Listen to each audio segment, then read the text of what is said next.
ये कोई बात हुई कि संविधान हत्या दिवस मनाया जाएगा?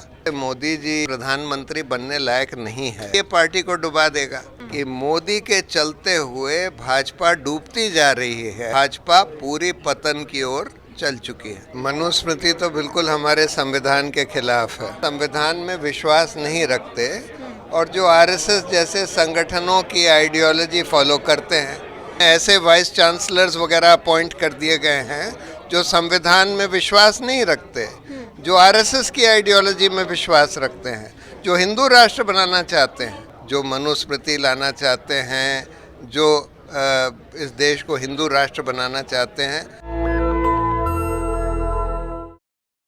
नमस्कार, मैं ब्यूटी गिरी और आप देख रहे हैं नेशनल दस्तक। देश में कई सारे मुद्दे चल रहे हैं, लेकिन हाल ही में एक चीज़ देखा गया कि दिल्ली विश्वविद्यालय के लॉ फैकल्टी में प्रपोज किया गया और वो प्रपोज ऐसा था, मनुस्मृति पढ़ाई जाए, ये प्रपोजल था। हालांकि वो खारिज हो चुका है, लेकिन विवाद उस पर अभी थमा नहीं है। इस वक्त हमारे साथ बातचीत करने के लिए मौजूद है सीनियर वकील प्रशांत भूषण।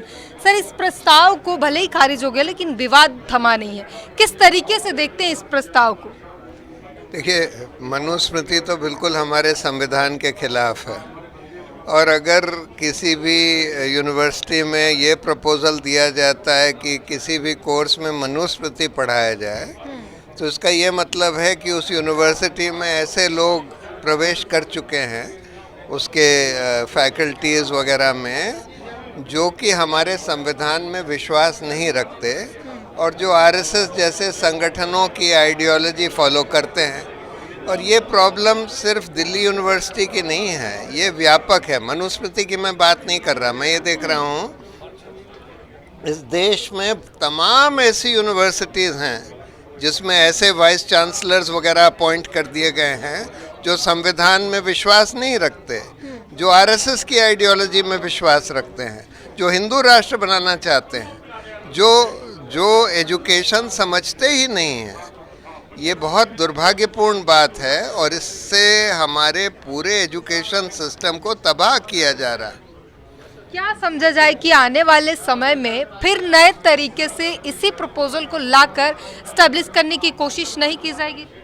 देखिए, अगर ये सरकार पावर में रही तब तो ज़रूर कोशिश करी जा सकती है, लेकिन आज जिस तरह के हालात, राजनीतिक हालात देश में दिख रहे हैं, जिस तरह से ये चुनाव का रिज़ल्ट आया जिसमें भाजपा को मेजॉरिटी नहीं मिली, जिस तरह से बाई इलेक्शन के रिज़ल्ट आए और जिस तरह से मुझे दिख रहा है कि पब्लिक ओपिनियन किस तरह से इस सरकार के खिलाफ होती जा रही है, उससे मुझे नहीं लगता कि ये लोग ज़्यादा देर सत्ता में रहेंगे।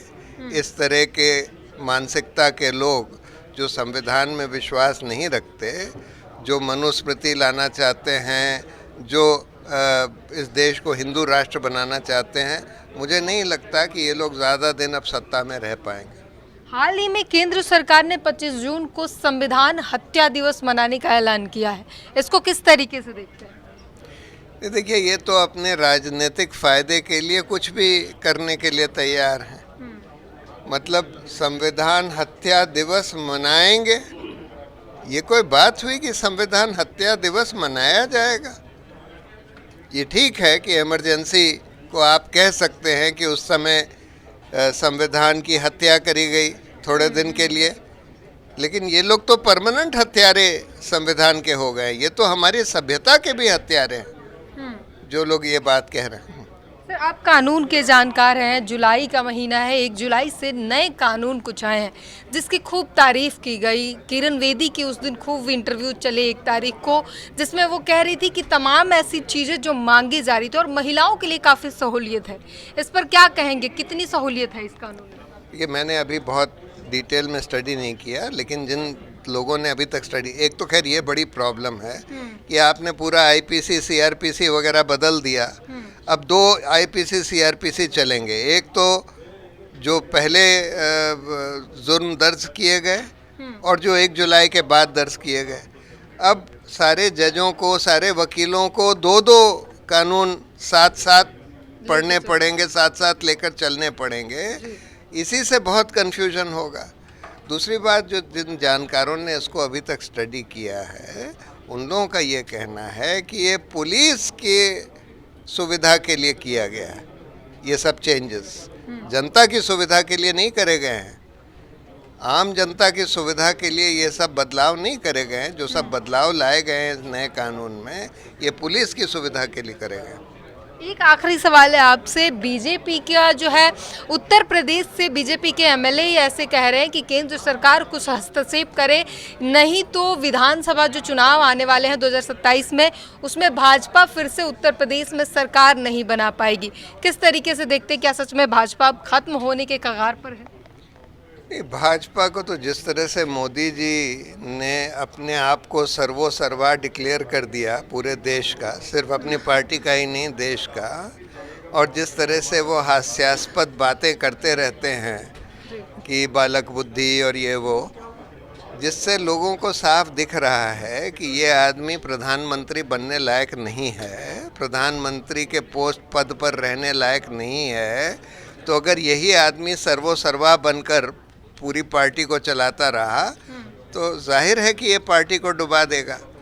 और यही हो रहा है कि मोदी के चलते हुए भाजपा डूबती जा रही है। और अगर इनको बने रहने दिया कुछ दिन और कुछ साल और, तो आप ये मान कर चलिए कि भाजपा पूरी पतन की ओर चल चुकी है।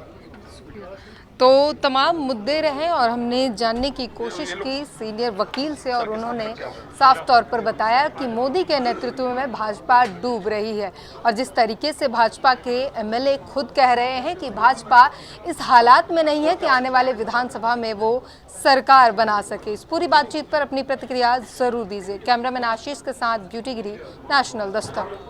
नेशनल दस्तक की आपसे गुजारिश है कि अगर इसको बचाना चाहते हैं तो नेशनल दस्तक को सब्सक्राइब करने के लिए रेड कलर के सब्सक्राइब बटन को दबाएं, फिर बेल आइकन की घंटी दबाएं। नेशनल दस्तक को बचाने के लिए बहुत जरूरी है कि हर खबर को शेयर करें, लाइक करें, कमेंट जरूर करें।